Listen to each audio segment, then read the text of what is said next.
یہ بڑی عظمت ہے آیت اللہ خمینی صاحب کی کہ اہل تشیع ایران کے جو ہے ان سے انہوں نے یہ بات منوا لی کہ ہم بالکل انرٹ نہیں بیٹھے رہیں گے، بلکہ اب انہیں نائب امام قرار دے کر اور ولایت فقیہ کے فلسفے کے حوالے سے یہ دو چیزیں ان کی جو ہیں بنیادی فلسفے کی ہیں، وہ اس وقت میرا موضوع نہیں ہے۔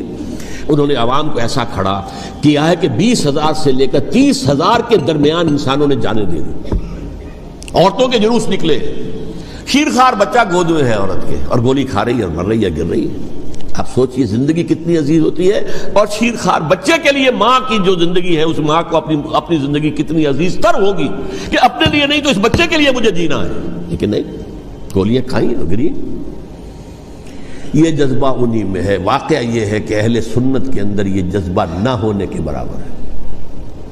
یہ میں واشگاف الفاظ میں کہہ رہا ہوں، پورے عالم اسلام میں صرف شیعہ ایران ایسا نکلا ہے کہ جس نے بادشاہت کا خاتمہ کیا، باقی سعودی عرب میں بادشاہت بیٹھی ہوئی ہے، ڈٹ کر بیٹھی ہوئی،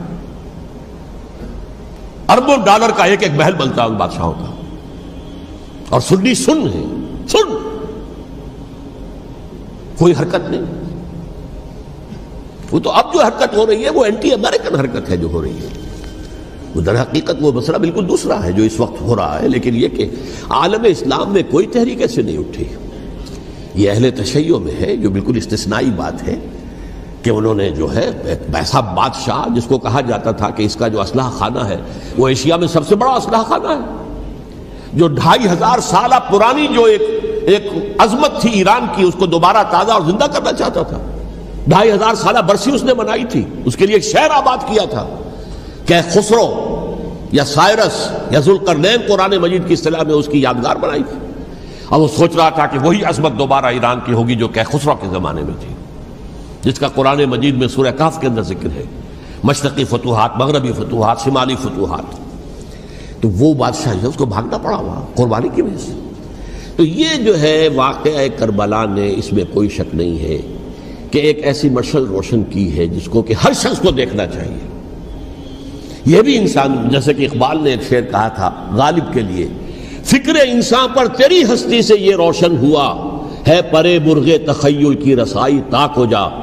تو فکر انسان پر حضرت حسین کی قربانی سے یہ واضح ہوا ہے کہ انسان کس حد تک جا سکتا ہے قربانی دینے کے لیے اپنے کسی مقصد کے لیے۔ مقصد ان کا جو تھا، میں نے اسی لیے آیت پڑھی تھی، معاذ اللہ ثم معاذ اللہ۔ میں ایک آخری بات جو کہہ رہا ہوں وہ نوٹ کر لیجئے، ایک خاص انتہائی نقطۂ نظر کے عام کیے جانے کی وجہ سے سنیوں میں بھی ایک انتہائی رد عمل پیدا ہوا ہے، ایکسٹریم رائٹسٹ سنیز۔ اگر ایک طرف سے حملہ کیا گیا ہے حضرت عثمان کی نیت پر، ان کو خیانت کا الزام لگایا گیا، ان پر اقربا پروری کا الزام لگایا گیا، حضرت ابو موسیٰ شریف پر خیانت اور غداری کا الزام لگایا گیا، یہ ساری چیزیں اگر صحابہ کرام کے اوپر ہوئی ہیں، امیر معاویہ پر، امیر اور عمرو بن العاص پر، تو جواب میں کچھ لوگ کھڑے ہو گئے۔ حضرت علی وہ اقتدار کے طالب تھے، معاذ اللہ ثم معاذ اللہ ثم معاذ اللہ۔ یہ اہل سنت کا موقف نہیں ہے۔ حضرت حسین اقتدار کے طالب تھے، ہرگز نہیں، ہرگز نہیں، ہرگز نہیں۔ وہی اصول جو میں نے بتایا تھا سب کے لیے لاگو رہے گا، وہ امیر معاویہ کے لیے ہے تو حضرت علی کے لیے بھی ہے، حضرت حسین کے لیے بھی ہے۔ یہ نیک نیت ہے، آپ ان کی کسی رائے سے اختلاف کر سکتے ہیں لیکن ان کی نیت پر حملہ نہیں کریں گے۔ نیت پر حملہ کریں گے آپ کا ایمان بالرسالت جو ہے وہ مجروح ہو جاتا ہے۔ یہ رسول کے ساتھ بھی ہے، رسول نے ان کا تزکیہ کیا، یتلو علیہم آیاتہ ویزکیہم، اس کا سارا عمل محمد کا کیا ہوا ہے صلی اللہ علیہ وسلم۔ تو صحابی کے معاملے میں یہ ہمارے ہاں ان کو اہل سنت جو ہیں جو معتدل مزاج کے، اور اکثریت ان کی، یہ تو چند لوگ ہیں، ذرا قلم چلا لیتے ہیں تو ان کی بہت سی کچھ چھوٹی چھوٹی کتابیں بھی شائع ہو گئی ہیں بہت، لیکن انہیں اہل سنت نے قرار دیا ناسبی یا خارجی۔ جیسے خوارج نے کہا تھا حضرت علی بھی کافر ہے اور حضرت امیر معاویہ بھی کافر ہیں، حضرت عمرو بن العاص بھی کافر ہے، معاذ اللہ ثم معاذ اللہ۔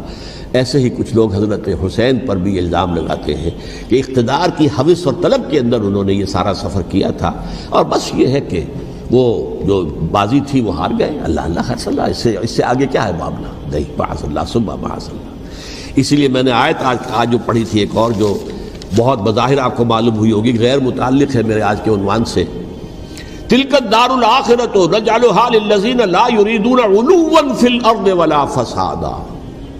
یہ سورہ قصص کے آخری آیات میں سے. دیکھو یہ آخرت کا گھر جو ہے وہ ہم خاص کر دیں گے ان لوگوں کے لیے جو اس زمین میں اپنے اقتدار کے طالب نہیں ہوتے. زمین میں اقتدار کے طالب ہوگے فساد ہو جائے گا. تم بھی طالب میں بھی طالب, جھگڑا ہوگا, لڑائی ہوگی, دنگا ہوگا, فساد ہوگا. تلک الدار الآخرۃ نجعلها للذین لا یریدون علوا فی الارض ولا فسادا. جو لوگ زمین میں اپنے اقتدار کے طالب اور اس کے نتیجے میں فساد پیدا کرنے والے نہیں ہیں ان کے لیے ہم نے آخرت کا گھر خاص کیا ہے. والعاقبۃ للمتقین, اور عاقبت جو ہے, انجام کار, آخرت جو ہے وہ تو متقیوں کے لیے ہے. اسی میں آئیں گے سب صحابہ کرام, خواہ وہ حضرت علی ہیں رضی اللہ تعالیٰ عنہ, اور خواہ وہ حضرت امیر معاویہ ہیں, حضرت عثمان ہیں رضی اللہ تعالیٰ عنہما, خواہ حضرت حسن ہیں, حضرت حسین ہیں رضی اللہ تعالیٰ عنہما, خواہ عبداللہ ابن زبیر ہیں, خواہ عبداللہ ابن عباس ہیں, خواہ عبداللہ ابن عمر ہیں رضی اللہ تعالیٰ عنہم اجمعین. اس اصول کو سامنے رکھ کر اختلاف آپ کر سکتے ہیں کسی سے بھی, لیکن کسی کی نیت پر حملہ کریں گے تو اصل میں آپ کا ایمان بالرسالت مجروح ہو جائے گا. علی کو نبی اکرم صلی اللہ علیہ وسلم نے اپنا نائب بنا کر چھوڑا تھا جب غزوہ تبوک میں جا رہے تھے مدینے میں. حضرت علی نے کہا بھی کہ مجھے آپ عورتوں کے ساتھ بٹھا کے جا رہے ہیں. فرمایا تمہارا مقام میرے ساتھ وہی ہے جو موسیٰ کے ساتھ ہارون کا تھا. ہارون کو چھوڑ کر گئے تھے نا یہودیوں کے پاس جب گئے تھے تورات لینے کے لیے, تو تمہارا وہی مقام ہے میرے ساتھ. تو یہ حضرت علی ہے رضی اللہ, ان کے بارے میں میرا, ان کی کیا عظمت میری نگاہ میں. تو یہ 3 کتابچے ہیں, مجھے نہیں معلوم تیسرا یہاں ہے یا نہیں ہے. بہرحال آپ لوگوں کو ریکمینڈ کر رہا ہوں کہ ان کا مطالعہ کریں. اب یہ کہ آخری بات یہ کہ اصل ہمارے کرنے کا کام کیا ہے. دیکھیے کیوں نہیں کیا کسی نے بھی خروج کا معاملہ, وہ میں واضح کر چکا ہوں. بغاوت نہیں کی, کیوں؟ ایک تو ریاست اور حکومت میں فرق نہیں تھا. ذرا کھڑا ہو اور وہ باغی قرار پائیں گے, واجب القتل ہو جائیں گے, فتوے کی زد میں آ جائیں گے, یہ معاملہ تھا. اور دوسرے یہ کہ عمارت پوری گری نہیں تھی, ایک منزل گری تھی نا. آج ہم کہاں کھڑے ہیں؟ پوری عمارت گری ہوئی ہے. نہ شرعی عدالتیں ہیں, نہ شرعی فیصلے ہیں, نہ احکام الہی نافذ ہیں, نہ حدود اور قصاص کے معاملات, کچھ بھی نہیں. ہمارا فرض کیا ہے؟ حضرت حسین کی مدح کرتے رہیے, تعریف کرتے رہیے, صحابہ کرام کی مدح کرتے رہیے, مدح صحابہ, اس کے لیے مجلسیں قائم ہو رہی. بھائی کر کیا رہے ہو؟ تھے تو آبا وہ تمہارے ہی, مگر تم کیا ہو؟ ہاتھ پر ہاتھ دھرے منتظر فردا ہو. تلک امت قد خلت لہا ما کسبت ولکم ما کسبتم. وہ تو ایک امت تھی جو چلی گئی, اللہ کے ہاں پہنچ گئے. جو کچھ انہوں نے کمایا وہ ان کے لیے, تمہارے لیے نہیں ہے. تمہارے لیے وہ ہوگا جو تم کماؤ گے. ہمارے لیے راستہ اب یہی ہے کہ خلافت راشدہ کے مکمل نظام کو اثر نو قائم کرنے کے لیے منہج انقلاب نبوی کو اختیار کریں. میری کتاب اس پر, کیسٹس اس پر, آڈیو کیسٹس, ویڈیو کیسٹ, سی ڈیز, نہ معلوم ڈی وی ڈی, سب کچھ موجود ہے. سیرت النبی پر تو میں عرض کر چکا ہوں. فلسفہ سیرت النبی سمجھنا ہے تو میری کتاب پڑھیے, ورنہ سیرت النبی آپ پڑھ لیں گے, واقعات معلوم ہو جائیں گے. فلسفہ سیرت سامنے نہیں آئے, اس کا آپ مطالعہ کریں گے میری